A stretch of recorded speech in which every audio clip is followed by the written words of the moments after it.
I'd like to share with you 3 things that I have learned over the years about listening to the Lord and knowing for sure that it's Him you're listening to. And the title of this is The 3 Voices of the Spirit.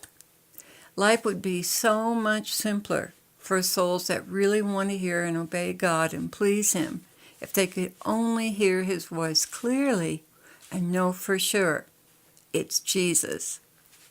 I've consistently, all my Christian life, heard 3 different voices that come from 3 different sources in the Spirit during prayer. The voice of my mind, which sounds like what we would call talking to ourselves. On a day-to-day basis, it's a running dialogue of opinions and chatter. However, when we're seriously listening for the Lord, it tends to tell us what we want to hear. Okay, the second is the demon's voice, which sounds affectionate, reasonable, persuasive, and very compatible with our own thoughts and desires. It tells us what we want to hear or what makes sense. At other times, it accuses us or other people, drawing us into judgment, which the devils know is a way to open the door for them to come in and sift us. If they can't get away with lying to us about good things to set us off course, it will switch to the discouragement mode. And the Lord's voice, which also sounds affectionate, reasonable, and at many times much like what we sometimes perceive to be our own, because He's always renewing our minds with His thoughts.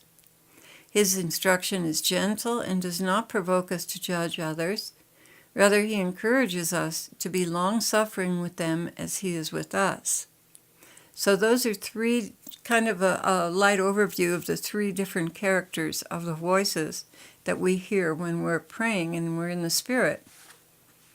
Now, how it all started for me, I began hearing from the Lord by writing in my journal. I would journal my heart and my feelings, my desires, and then wait and listen for the Lord to respond. At first, this seemed to work beautifully, but then I began to notice contradictions and things that were predicted that didn't come to pass. Red flag. This is why I can't just indiscriminately write down what I hear. I have to go deeper.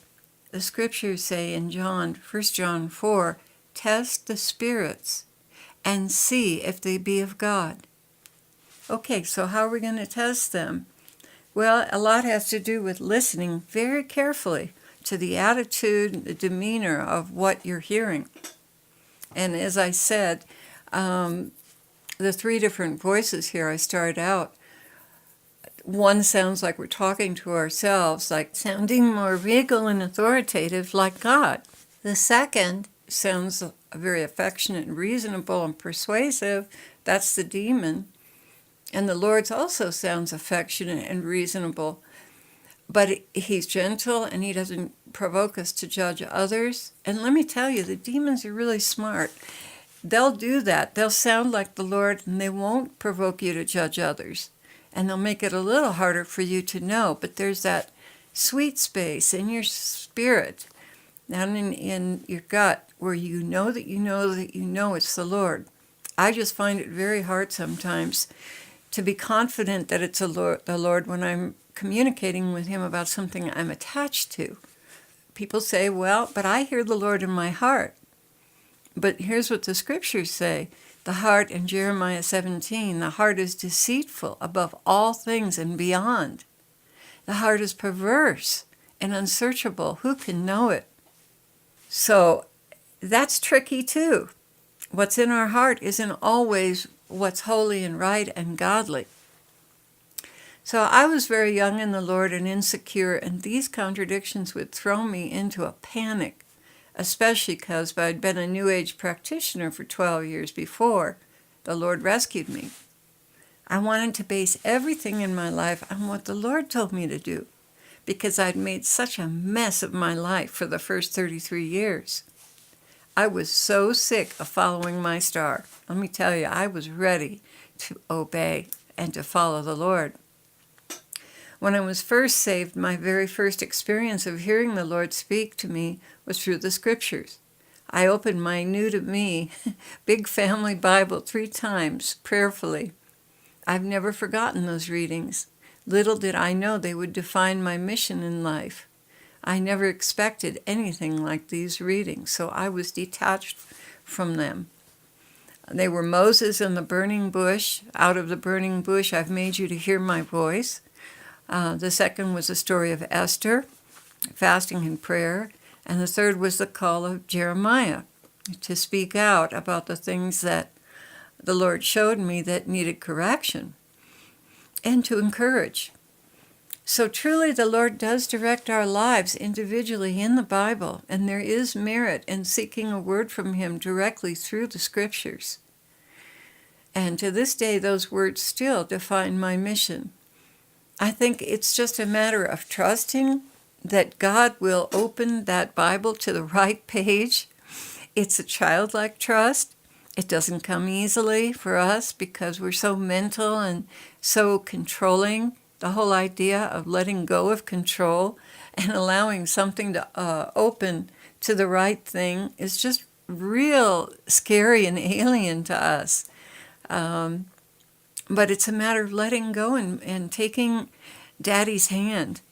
Like a little child, like a little 3-year-old or a toddler would take the Lord's hand and just walk with Him. He wouldn't ask, well, where are we going and what are we going to do and when are we coming home? He wouldn't go into all these mental gymnastics to secure his future. He just takes the Lord's hand. And that's what going to the Scriptures for a confirmation is like.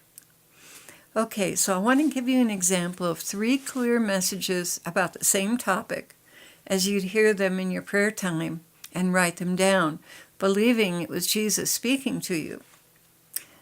So the first one, when I began singing, I wanted to have a powerful voice. And in prayer, when I was seeking the Lord, I heard, work your voice and it will be powerful. Okay, the next voice. Your voice will be much more powerful than that singer you so admire. She's very good, but your voice is outstanding. Work it day and night and you'll get there. Okay, that's the second voice. The third voice. Your voice is unique to you, just as other singers have their own beauty. Don't copy other vocalists. Work consistently, and you will in time blossom into your own. That was the third voice. Okay, so a little question here. Which one do you think is the Lord?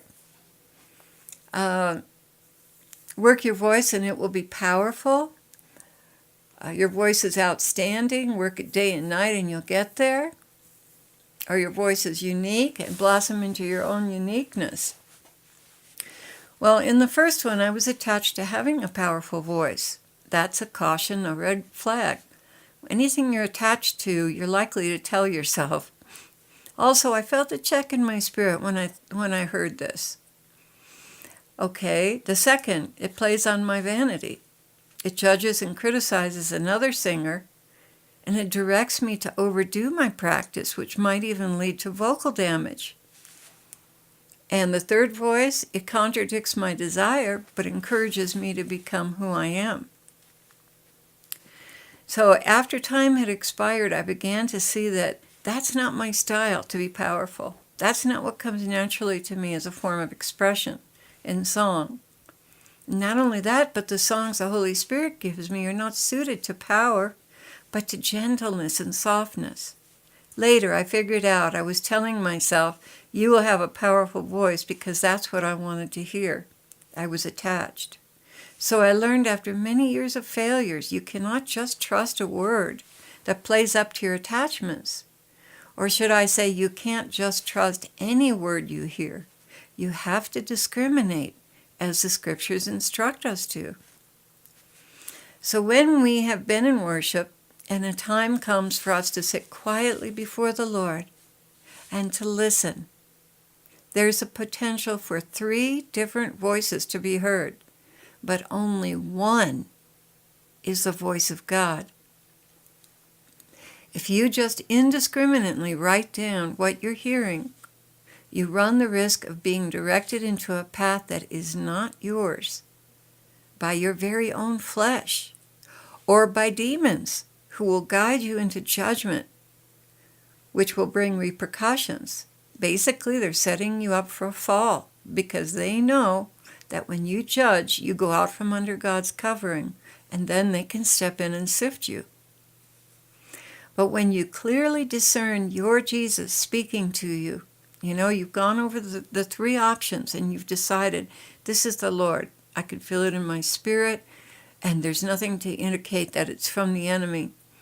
But when you clearly discern that Jesus is speaking to you, the whole world can come against you. You could lose your voice for a month to laryngitis or not have any opportunities to sing, and it wouldn't matter because the Lord gave me his word about my voice, and all I have to do is have faith in what he told me. So it's really, really important, guys. Don't just write down anything you hear. Please, please discriminate, as the scriptures teach us to do. Test the spirits. You don't want to end up at a dead end later on because you just took anybody's word for it. Well, the Lord bless you and help us all to have better discernment.